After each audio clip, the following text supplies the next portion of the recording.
સરસ મજાની હોટલ હતી. ઈ હોટલની અંદર ભીડ એટલી બધી કે એની કોઈ લિમિટ જ નહીં, એમ એટલી ભીડ.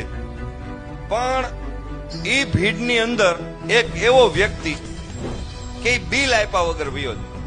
એમાં મેનેજરને ખબર કે આ 6 મહિનાથી બિલ નથી દેતું. આ ભીડનો લાભ ઉઠાવી અને આ નીકળી જાય છે.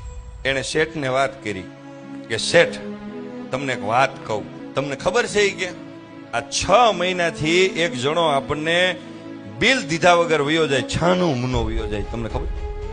એમાં બરાબર બધા જમવા રેસ્ટોરન્ટમાં આવ્યા.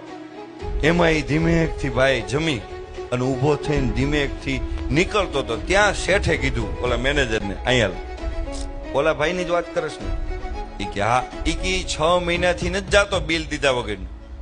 એ વરદીથી આ બિલ દીધા વગરનો વયો થાય. એ કે તો તમને ખબર છે તો તમે એને કઈ કેમ કહેતા નથી? એ કે ઈ જયારે જમવા આવતો હશે ત્યારે ઈ ઘરેથી પ્રાર્થના કરીને આવતો હશે કે હે ભગવાન, આની દુકાનમાં કાયમ ભીડ રાખજો જેથી કરીને હું બિલ દીધા વગરનો નીકળી જાઉં. એની પ્રાર્થના કદાચ સાંભળતો હોય ભગવાનને, આપણી ભીડ થતી હોય તો.